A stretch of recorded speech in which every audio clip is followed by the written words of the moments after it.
Another common question we have is to kind of like discuss what's going on with the integration with Zapier and maybe to a similar degree like Make. And a common question with this too is also like, how is this kind of considered within our pricing? So yeah, I know we'll talk about it later, but it could be good just to touch on Zapier it here today, as well. Works across all of our plans and will continue to work across all of our plans. There's certainly different capabilities you get depending on, whether you have access to custom actions or not. And same with Make as well. In terms of custom actions there, for Zapier, if, it will run and you can, do creates and updates for Zapier triggers from records that get created. But that doesn't let you put it in every single place. So if you have access to custom actions, then you can trigger it from any type of action, not just a, create action. So, we just want to clear that up of like, there's a little bit of a difference between whether you have access to a paid plan with custom actions or not. But moving forward, at least all the plans will have, a portion of Zapier possible with them. So for myself, I think integrating with tools like Zapier is one of the most powerful things of what Adalo can do. I almost feel like Adalo is this mothership that with something like Zapier, we just plug into other thousands of tools. And to me, it really expands my thinking of what Adalo is capable of. Do we have plans to kind of go more deeply with this? Mothership comment. We definitely have plans and we'd like to do this actually, kind of more sooner rather than later type of plans to really more deeply connect some of those types of systems, something like a Zapier where today there are, ways for you to add a custom action and, set up a Zapier webhook, sometimes a little technical for certain people. So one, there's kind of an accessibility.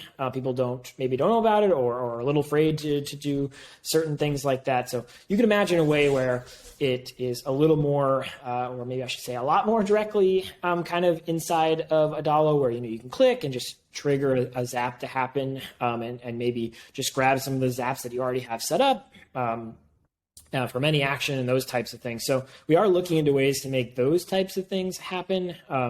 That will be, kind of especially powerful for some of our makers that, don't consider themselves as technical and don't really want to set up a custom action. How can we make that even easier just to, hey, trigger this email, boom. Hey, trigger this SMS, boom.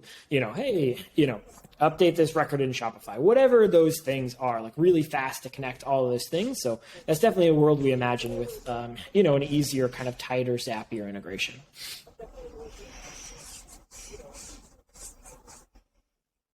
Oh, I think that sounds really amazing, and I'm excited to hear that. Okay, a final question on this this database side of things is a lot of our users are wanting to be able to actually access the record ID of our database. Is this something that we can kind of speak of a little bit of just why we haven't done this? Maybe what the future can look like for this specifically? I certainly hear you all. This is a super important thing, and I wish I could give an exact time frame, but I will say we know that it's very high up on our ongoing initiatives, those smaller projects that we kind of want to get to. So we know this is super important. I will imagine that this will happen sooner rather than later. So definitely exposing the record ID. I know there are some people that are probably who know about this that would absolutely love for this to happen. So yes, we are looking into this, and kind of scoping and planning this.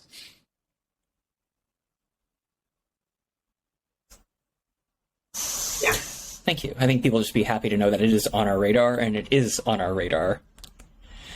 Okay, could we talk about performance for a little bit? There's been a lot of exciting performance changes just in the last few weeks. Maybe we could talk a little bit about what's been done. And what certainly a lot has happened in the last, I'd say 2 to 3 weeks. Hopefully, some of you all have seen the blog post. I know we have, I believe, also a video that will kind of compile all of those changes that we'll be posting here as well. So In general, though, those are kind of in two different categories. That's the speed of your actual apps. So now, things like lists load 86% faster. We set up instant navigation, where as soon as you click, it's going to move over to something. I will say in that instant navigation, there was a quick little bug that we had. So we rolled it back and then kind of pushed it back out. So in the last week, we pushed that out. So if you rebuild your apps, it might even get a little more slick with that instant navigation.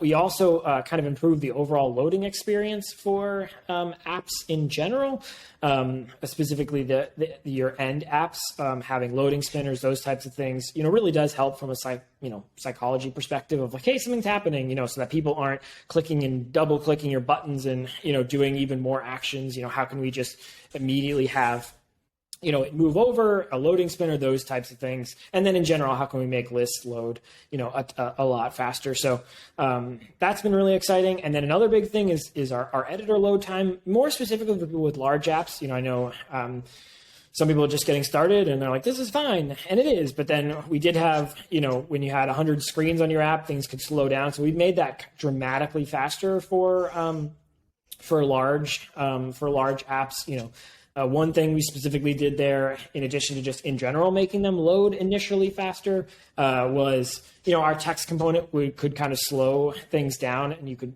kind of when you're working with the text component inside of the editor experience, it could crash if you were trying to work with too big of amount of text. So we have improved those things. There's still more to do with performance. I think. These are huge strides we've made recently, but we also know that we've got to keep going. So that's certainly something that we're looking into to continuing to make strides here. I think more specifically on some of that, we're working on optimizing the way our apps are saved. There's a lot of different information when you're designing an app of like, okay, what component is here, what information is good put there, and what's connected. I want lists and filtering and styles and all of those types of things. And that screen connects to another screen, connects to another screen. All this stuff has to get saved in a certain way. So if we can optimize the way that is saved, there will be a lot of performance improvements across the board. And then another thing, just to touch on, sometimes the word performance has been pretty tricky in terms of what people expect from that. So I think people are talking about when they say performance is also stability. We do know the stability is extremely important. So, we are working on, okay, how do we improve our technical infrastructure to do those types of things? How do we set up different systems inside of Adalo to have, certain apps in certain places in the infrastructure? That way, we can have different infrastructure tailored for apps that have, a lot more going on, those types of things. So we are, definitely working on making strides in our stability as well. Again, I think some people use performance to mean all of those things, and that's totally great. And so I just want to clarify some of those things as well.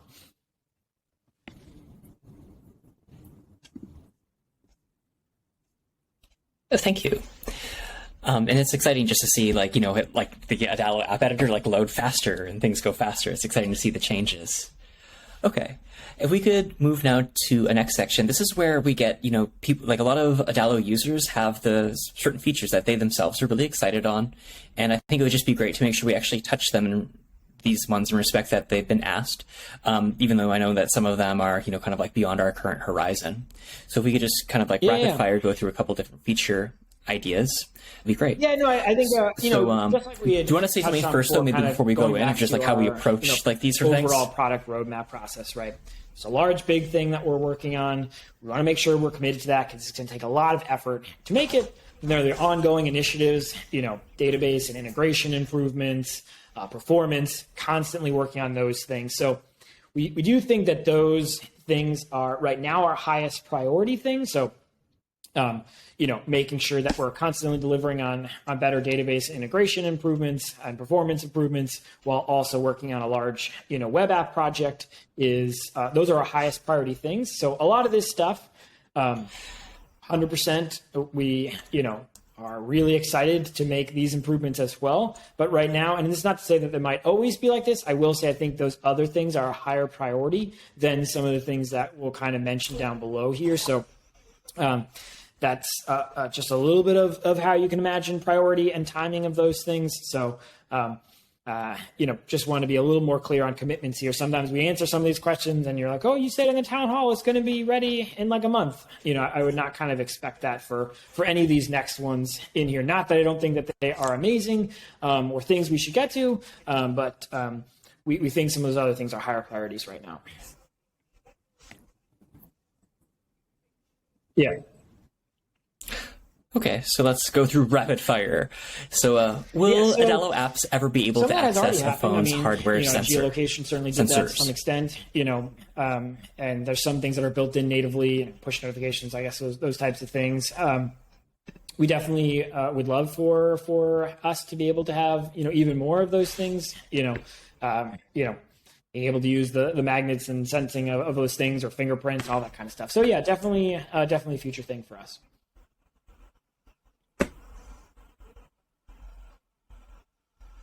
Okay. What about a normal WYSIWYG editor? What you see is what you get for the Adalo text editor. WYSIWYG, adding the ability to do text and, weights for the text and different fonts and sizes, centering, all that kind of stuff certainly is maybe the largest aspects of a WYSIWYG. But I think you're asking, okay, hey, how can we get, even more specific? How can there be rich text, those types of things? So certainly, we know that's going to be important, and certainly even more important with web apps. So you could say maybe that's kind of important to that project as well. Something that's on a roadmap as well. So yeah, but from Adalo's perspective, maybe not in the next month from us.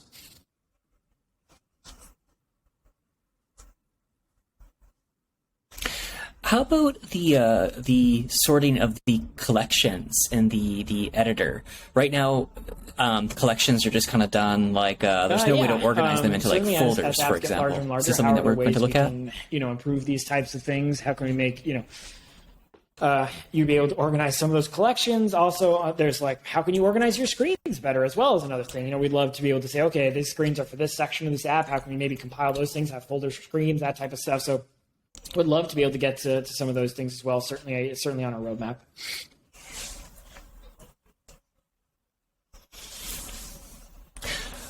Thank you.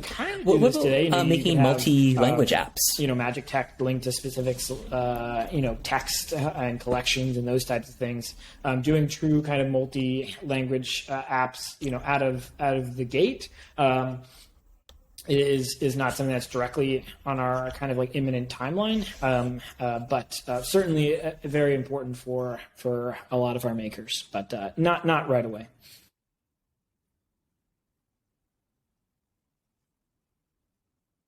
Yeah, and for sure you can like get around like many of these things you can get around, like even the hardware sensors, like you could probably like play around with Zapier to make things like this happen.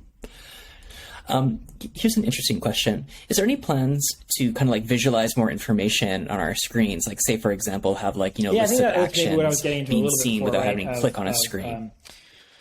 You can imagine, especially as you all continue to make bigger and bigger apps and more and more complicated stuff, there would be a way to organize those screens, see what actions are on there, maybe make some comments on the screens.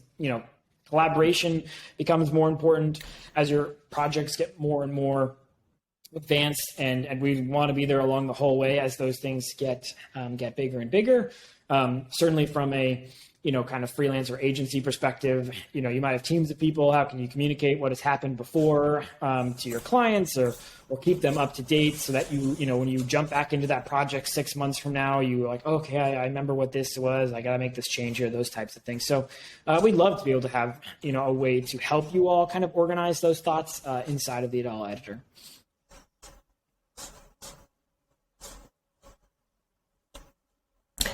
Okay, 3 left, David.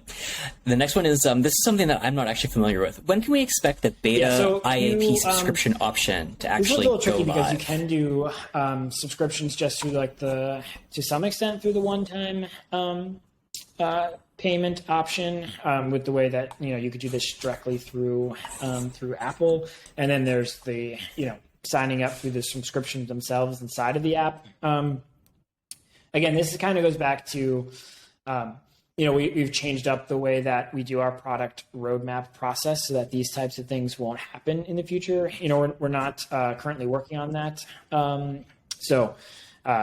Again, in the future, we want to figure out, hey, how can we make commitments to things and stick to those? And we're trying to do that moving forward. Right now, we're currently not working on any more advances to that. It certainly has worked for some people. So, if you want to use it, you can.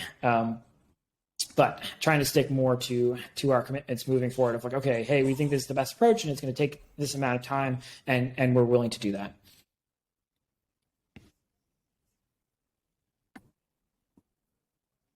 Thank you.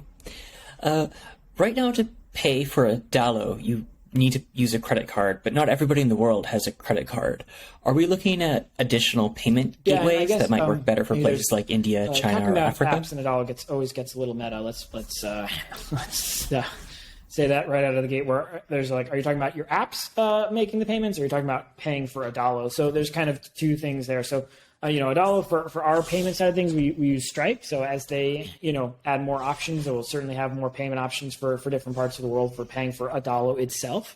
And then in terms of maybe you have your own users and they want different payment gateways. I know that's a big kind of important request that we get as well. Right now it's not quite possible to do that with third-party components. We've done those a little more in-house. Security is super important for those things, and security is super important for us. So we want to make sure those things, have kind of stayed in-house. So we're unfortunately not getting to any of the new payment gateways in the next 6 weeks. Not to say in the future, but certainly at least where it's currently at right now.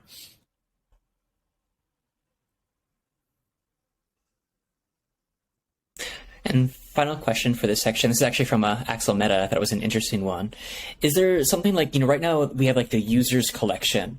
Is there something for almost like having like an app level collection where we could be storing things like, for example, the app logo? Definitely been playing around with this. That would be extremely important, especially, I think also, he's an expert as well. So freelancers and agencies, how do you update things?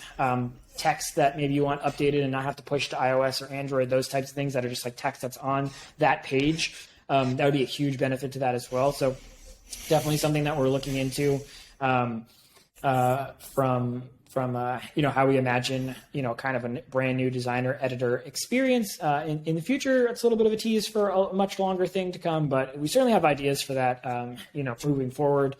Certainly, again, not really in the next 6 weeks.